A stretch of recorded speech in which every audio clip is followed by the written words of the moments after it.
channel. My name is Anita and I am designer and maker behind yarnS. In today's video, I'll be showing you 3 different ways of connecting the yarn.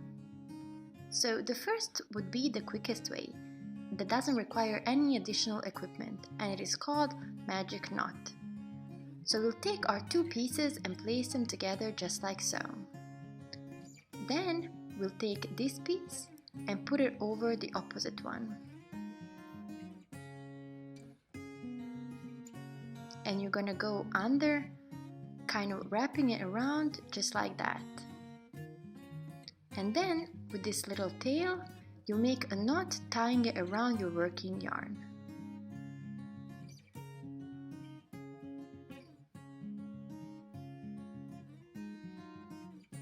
Okay, and now we'll do the same on the other side. So go over and under and tie it, making sure the 2 tails are going in the opposite direction from each other.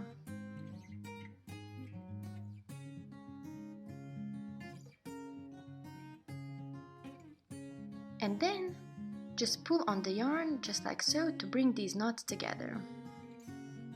And now you can cut the extra yarn as close as you want. And this knot won't come undone. I'll actually just cut that bit off as well, just like that.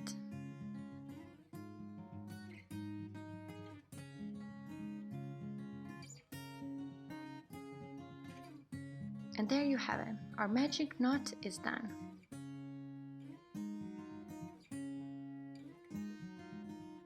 And now on to the second technique, which is called the Russian join, and it is a bit more intricate.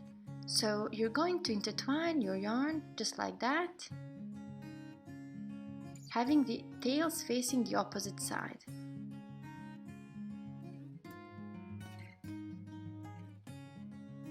And to connect the yarn like this, we'll need to use a tapestry needle.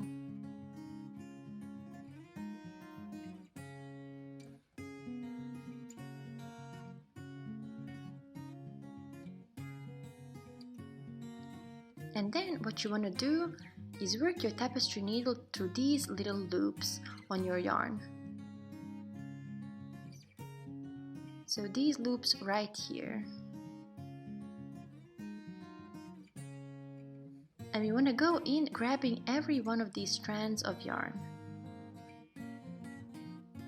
Now what I like to do is twist the yarn a bit in the opposite direction to help that center open up, and my needle is going through easier. So just like that.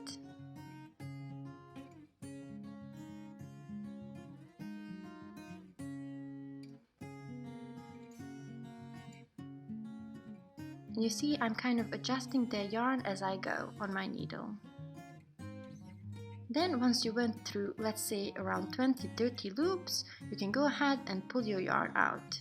And then pull on it even more to set everything in place.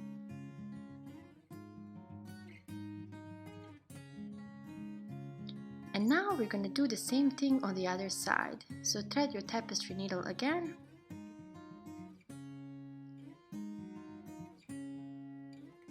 And you see, I'm just going through the center of the yarn, making sure I go behind all these strands.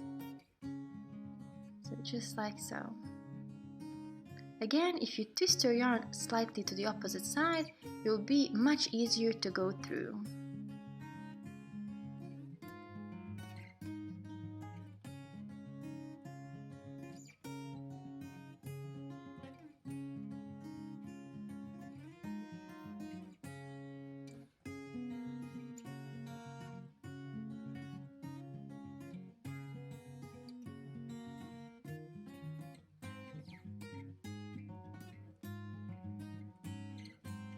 Then twist the yarn back to put those strands together again. And you can pull out your yarn just like you did on the other side. Then go over it with your fingers to set everything in place. Pull on the yarn even more. And if you have any of these ends popping out just like I have here, go ahead and cut that extra yarn.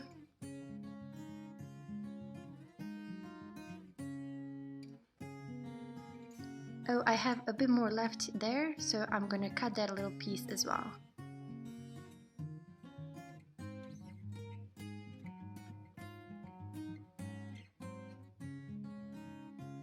And this is how your Russian join should look like.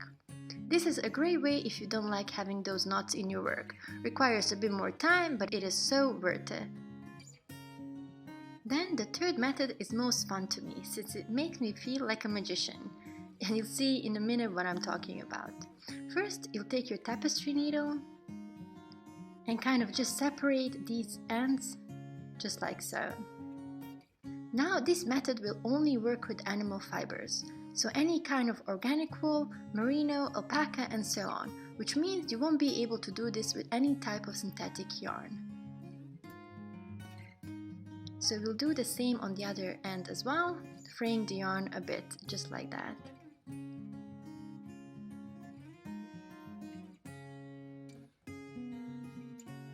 Now we'll put both ends on our palm, overlapping each other. And then you're going to take a bit of water to moisture that part. So this is just some water that I'm using.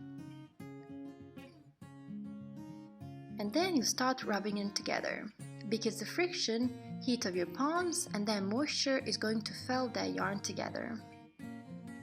Now this method is actually called spit splice, because originally it required your saliva to moisture the yarn, and it does make a much sturdier join, I guess because of all the enzymes in there.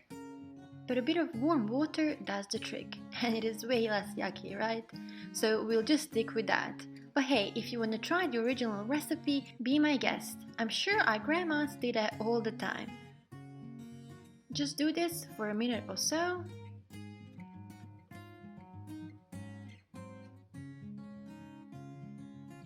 And if this still comes undone, moisture a bit more and rub them together a bit longer. And there you have it, this join is not going anywhere. So these are my 3 go-to ways of connecting the yarn. I use them depending on the project and the type of the yarn I'm using, but all of them are super efficient and never had any issues. Tell me in the comments if you use any of these methods or you have some of your own. Also, don't forget to subscribe and hit on that like button so YouTube will be more likely to show my videos to other people. Thank you so much for watching, and I'll see you on my next video.